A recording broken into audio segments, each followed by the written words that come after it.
Maybe one of the most important things when you're buying something is understanding exactly what you're buying.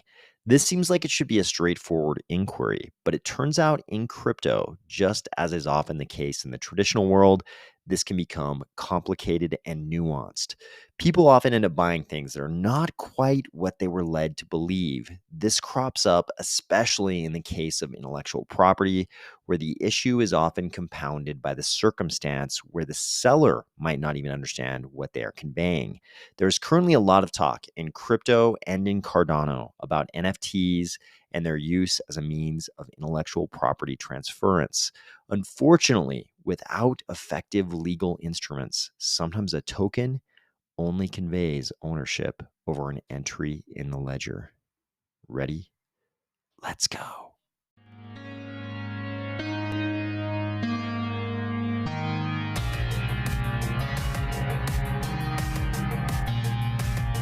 Today, we're going to discuss the recent video from Charles on intellectual property and NFTs, some developments in the Sam Bankman-Fried case, why he's out on bond, the White House addressing their 4 meetings with SBF, and a good indication that we are probably well past the peak of celebrity NFTs for this cycle.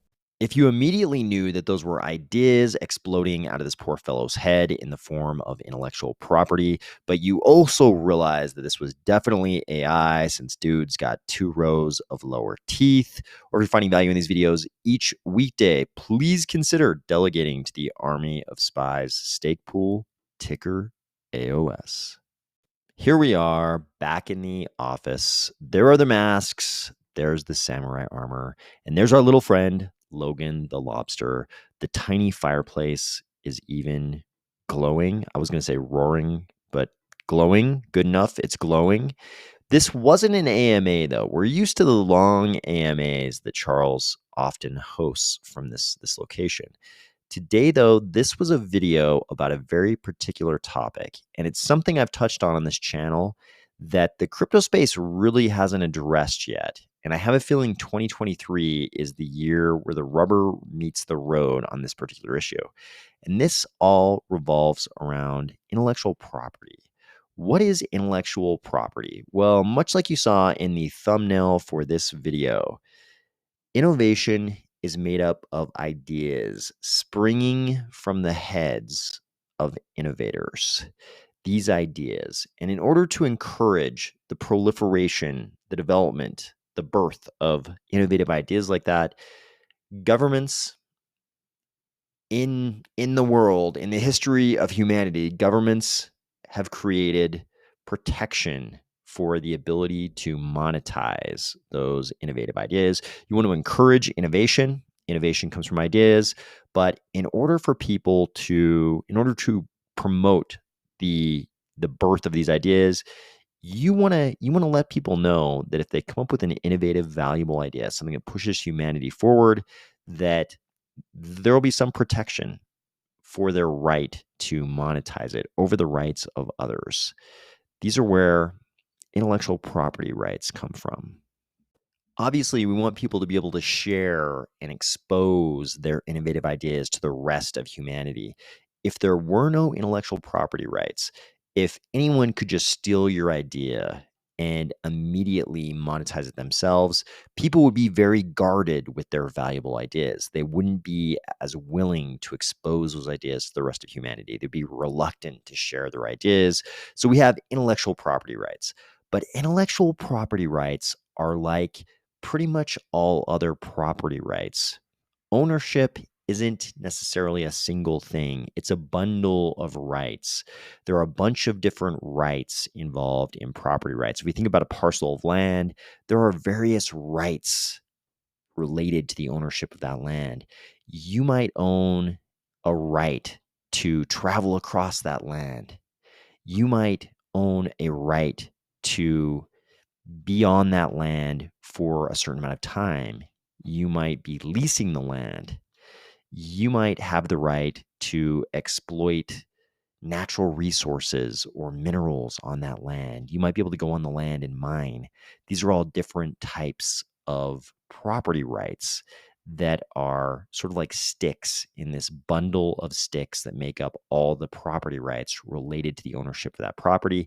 And the person who has all of that entire bundle of rights, they can sell off individual sticks in that bundle. They might lease the land to, to someone so they can like live on the land for a year, or they might give someone the right to traverse the land. They might give someone the right to build a road across the land and be able to travel over the land.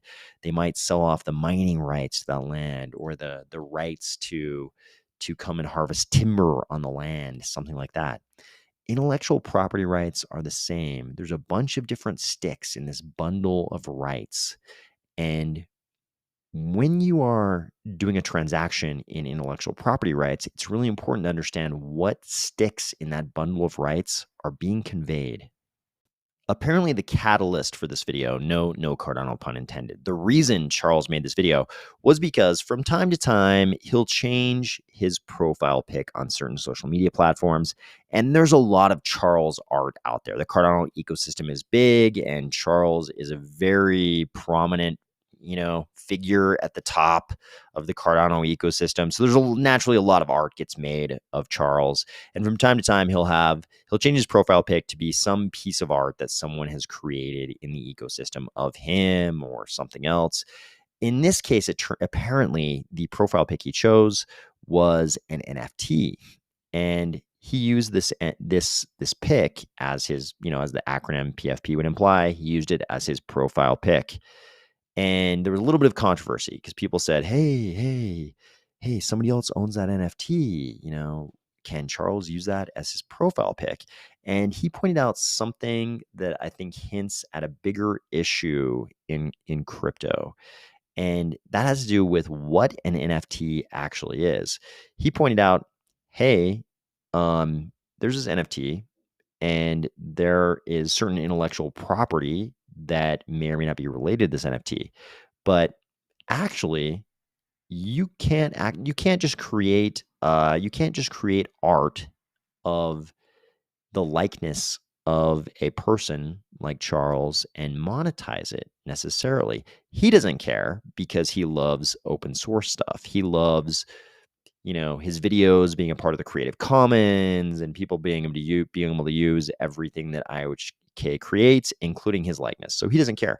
But actually, you couldn't just go out and take a famous person's likeness, create a product based on that likeness, and monetize it because they own the rights to their likeness.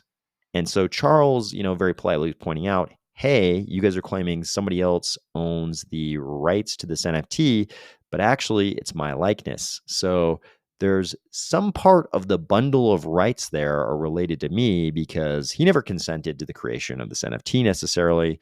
So who is to say that he can't use this as his profile pic? But I think this relates to a bigger, it's not really that critical an issue because Charles obviously doesn't care if anybody creates any NFT with his likeness. But it does hint at this bigger issue. What are you buying? What is an NFT? What is it you're really buying? Because we're starting to see a lot of not just projects, but people in crypto trying to tease out what exactly an NFT is. A lot of NFT purchasers over the last couple of years have been led to believe that their ownership of an NFT relates to all of the sticks in the bundle. They're purchasing a digital asset, and they think along with that digital asset, oftentimes they think they're purchasing an expansive number of sticks in that bundle of things that makes up ownership. And it's not necessarily the case because what they're buying when they buy an NFT, I think we can say at this point, the base case for what they're buying is an entry in the ledger. Just like when you buy a fungible token. When you buy a fungible token, you're basically buying an entry in a ledger. And sometimes there are assurances that there will only be so many entries in that ledger. There will only be so many fungible tokens. There will only ever be 21 million Bitcoin. There will only be 45 billion ADA. There's often these assurances about the limited nature of entries in that ledger. And that limited nature, the limited number of possible entries in the ledger creates sometimes value in the ownership of one of those entries. And we know from the history of crypto that there's often value that relates to that scarcity. But that's where the base case ends. When you're buying an NFT, unless there's something further, you can't necessarily assume you're buying anything other than that entry in the ledger. And maybe there's some assurances about how many entries in the ledger there will be. Maybe it's a Cardano native asset, and you kind of know beforehand that they can't mint anymore under that policy ID. They can only mint so many of those NFTs under that policy ID. Maybe that's the case too. So maybe you have some assurances as to the scarcity, but you don't necessarily have any assurances whatsoever as to any of the intellectual property related to whatever's in that NFT. It might be a written work, it might be music, it might be art. You don't necessarily have any assurances whatsoever as to the underlying intellectual property related to that NFT. And there's only a partial there's only a partial resolution to this when the project themselves tells you, "Hey, here's a license. We're letting you know exactly what intellectual property we're conveying to you with the purchase, with our sell and your purchase of this NFT." That's not even a complete resolution of the issue, because the project can tell you, "Hey, we're giving you every single stick in the bundle. You get everything. You can do whatever you want with this art. We're giving you everything. You can go and create a fast food chain based on the art in this NFT." They can tell you all those things, and it doesn't necessarily mean what you might think it means, because they may not own all the sticks in that bundle of rights to even convey to you. They may be the wrong party. They may not actually own the intellectual property that you think you're buying. Here's the problem. In a lot of the world, we have this concept in law called privity of contract. And what this says is pretty much what Wikipedia is telling you right here. Provides that a contract cannot confer rights or impose obligations upon any person who is not a party to the contract. So even if, as part of your transaction where you're buying an NFT from a project, even if the project says, "Hey, as part of this transaction, you're giving us money in the form of maybe ADA, you're giving us ADA, and we're giving you this NFT, and also we're giving you the NFT, and also we're giving you this license where we're conveying certain intellectual property rights." There's a problem here, because there's a person who is not necessarily a part of that contract. There's a person who's not a party to the contract, and that may be the person that actually created the intellectual property that underlies that NFT. There might be an artist out there somewhere, and yeah, maybe they also had there was some kind of a transfer, some kind of an agreement as to the transfer, the conveyance of intellectual property from the artist to the project. But you're not really a part of that contract. And the artist isn't necessarily a party to the contract between you and the project. The contract being this whole transaction and the license, they're granting to you, whatever it is, this transaction that you're a part of, the artist isn't necessarily a part of that. And you won't really know. In a lot of cases, you won't know what rights, what sticks in that bundle of rights that make up ownership of that intellectual property that the artist originally gave to the project. Maybe the artist gave them nothing. Maybe the artist transferred none of their intellectual property to the project, because the project can only give to you sticks in that bundle that they already have. They can't give you intellectual property rights that the original artist never gave to them. And if you're that original artist and you're smart, you might have tried to give the project nothing. Maybe you didn't give them anything. Maybe you just gave them the right to create NFTs. Maybe the project is just some guy who knows how to mint NFTs in Cardano. Maybe he never had any rights other than the right to create NFTs. Maybe he never owned any of the intellectual property to even sell it to you. Unfortunately, this can even go a layer deeper. Let's say the artist themselves is a party to the contract between you and the project. Let's say it's a license or whatever. They're a party to the license. They also signed something saying, "I'm giving the purchaser the NFT, whatever, portion of the intellectual property rights related to the underlying art." Even if that's the case, you don't know if there might be somebody else. If it's music, was there a producer in the room? Was there a producer involved that you don't know about who maybe also owns some of the intellectual property related to the underlying art? Was there some kind of a co-author if it was a written work? Was there borrowed art?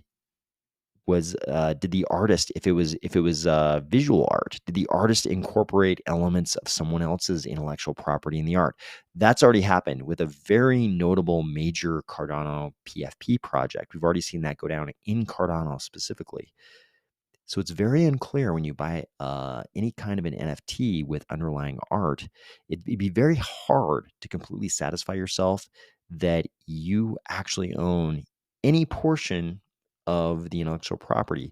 You'd have to be absolutely sure that there were no other artists and that the artists themselves had either conveyed the intellectual property directly to you, or you'd have to satisfy yourself that they effectively conveyed it to the project and the project effectively conveyed it to you. Unfortunately, that would probably require review of both those contracts by an intellectual property attorney. Even if the project shows you a document where they say they are conveying certain intellectual property to you as part of your purchase of the NFT, and even if they make the artist a part of that legal instrument, they might have just borrowed a template from another project and they might have misdrafted the document. They might have mismodified the template for the particular circumstance. It might be an ineffective conveyance of those rights in some way if they misdrafted the document or they didn't modify the template correctly. That's why I think the only safe assumption when you're buying an NFT is probably just that you're buying an entry in the ledger and maybe not any intellectual property whatsoever. Speaking of people who didn't get what they thought they were buying, people who lost money in FTX probably noticed the headlines today. Sam Bankman-Fried pleads not guilty in New York. So it looks like Sam Bankman-Fried definitely has not yet reached a plea deal of his own with the U.S. Attorney's Office for the Southern District of New York. So does this mean we're going to see the fireworks, the drama of the testimony of Caroline Ellison and Gary Wang against Mr. Bankman-Fried? Not necessarily, because SBF might just still be negotiating with the feds. He pled not guilty today, but maybe, I'm sure there's ongoing negotiations going on. And the U.S. attorneys, the federal prosecutors in this case, they probably feel like they have a pretty good case against Sam Bankman-Fried. I'm sure Caroline and Gary are giving them all kinds of details that, along with the forensic accounting, will very well establish that things were done with investor money that shouldn't have been done. So we'll see how far this goes. I have a feeling the U.S. attorneys are probably being pretty tough with Sam Bankman-Fried. I don't know how many cards he really has. One thing we do know is that Sam Bankman-Fried is going to be out on bond until the trial begins. I think I saw dates thrown around like October, something like October this year.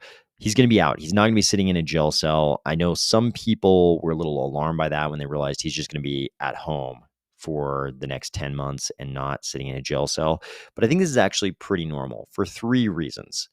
The first is that this is a financial crime. It doesn't involve drugs or violence or guns. He's just an alleged financial criminal.